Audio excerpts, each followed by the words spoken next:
I'm Dr. Courtney Cook. And I'm Dr. Cameron Taylor. And we're part of the team that developed AirRx, which is the only smartphone app to help physicians who volunteer to assist in an in-flight medical emergency. In-flight medical emergencies occur 150 times to 200 times per day. That amounts to approximately 1 in every 600 flights. That's a staggering number, and most people don't think about it that way when they get on a flight. Managing these medical events depends on the volunteer physician to come in and take over the situation. Your help will be in-flight crew, pilots, and ground support.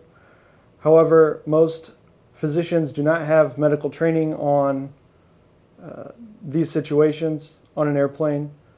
Responding to these medical events are volunteer physicians who depend on the flight crew to help assist in taking care of the patient, the pilots who are communicating the medical event to the ground support system. Ground support is helping you with medical decisions. However, you may be the only in-flight medically trained personnel. During medical school, there is no training on this type of scenario. This seems to be a problem. Over the past 5 years, there have been multiple articles written, including New England Journal of Medicine, The Atlantic, and NPR, but there has been no solution to this problem. So one of the founders of the app, Dr. Bertino, has actually been on at least 3 different medical flights in which a doctor was called for. And even after 3, he still really didn't understand exactly how things were handled or what was going on. So he thought, well, how many other people don't really understand what's going on? Because this system seems to depend on calling a volunteer physician who may be on the plane just going on vacation with their family and doesn't really expect anything to happen. So he thought, well, why don't we survey and see, over a wide range, what people really know. So we did a survey of physicians in the central Illinois area and got around 400 responses. And what we found was that about 85% of people, 85% of trained physicians don't really know how to handle an emergency on an airplane. The remaining physicians said they had maybe somewhat knowledge of what they would do, but 85% said they had no idea whatsoever. So then he thought, well, how can we solve this problem? Because the system, which depends on the flight attendants and the pilot and the ground support, as Cam was saying, but also on the volunteer physician, every single person involved in the system knows what to do, except for the physician who's being called to volunteer. So we thought, well, what can we do? What we really need to do is to get the physicians these trainings, to put the information into their hands in a way they can easily access. So what we came up with was a smartphone app. Okay, so here we're going to go to our app right here, AirRx. So as you can see when the app opens, there's 6 different icons that you can click on. One of them talks about the team, as we were saying previously. These different areas just take the physician who might volunteer into a place where it explains how these functions all work, what the pilot actually does, how he's the one who's actually in charge of diversions, what your cabin crew are really trained to do and how they can help you, and then how communications might work, the fact that you have to relay communications from you and what you want to tell ground support or what information you want from ground support has to be relayed through the flight attendants, through the captain, and then back again. It's sort of like a game of telephone, and this just explains that to the physician. In the hospital, you might have your regular doctor, nurse, ancillary staff team, but on the plane, these are new people, completely different format, so it's just how to work with your team. Then you go back to your main screen. So the next icon we're going to go through is the top 23 diagnoses.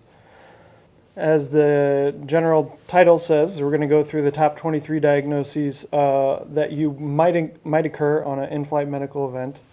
The top one is a syncopal or near syncopal episode, so let's just go through that. Now all of the different scenarios are set up into 4 different categories, including the different equipment or medications you might need or come into contact with, universal starter pack, how to evaluate each patient, the treatment of each patient, and then a full diagnostic information.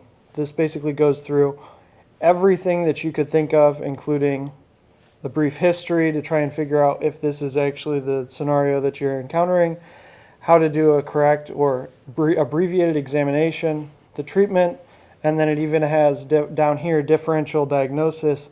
The app interaction, you can actually swipe left or right in order to go back to the previous page as well. And then one of the other icons you can click on is the medications and equipment. So what first comes up is a list of different regions of the world. So Canada, the US, the EU, India, Singapore all have different requirements lists for what you have to have on an airplane as far as medications and equipment go. So you can click on, say, the USA, and it will tell you what's in the USA kit. And this is just sort of what's in their emergency kit. And you just scroll through how automated external defibrillator requirements work for the United States. First aid kits, which are separate from the medical kits. But then in addition to clicking on the separate countries, you can also click on medication and equipment comparisons. And so if you go to that, medications and equipments are separated out. You can click on medications, and it will actually give you a list of all the different categories of medications that may be included on an airplane. And it's sort of the same thing with equipment. Like for example, a sphygmomanometer would be the same thing. It's our medical term for a blood pressure cuff. So if you click on that, you find out, oh, every single one of these countries requires that their medical kit have a blood pressure cuff in it. And then with every other type of medical equipment device that you might be looking for, first aid equipment, a universal precautions kit, you can do the same sort of thing. The next icon would be medical legal. So this basically just goes through the medical legal issues that you might encounter if you were to volunteer. And then there's special U.S. considerations as well. So, and then in addition to that, we do have a documentation and feedback form. Right now, and I can say from my own personal experience when I was involved in a medical event and an airplane, there is no way that they have you document. The flight attendant will come around and have you write down your name and your phone number and your email address, and you don't hear anything about it ever again. I never got an email, I never got a phone call. So if you, for your own personal use as a physician, want to document what occurred, you can actually document it and it will save it on your phone. So that's really what AirRx is all about. It's an app that is designed to help physicians assist people who run into medical trouble in the air. We're all flying today. People are flying more than ever, and it's a problem that anybody could run into. So we really just want the best care possible while at 40,000 feet.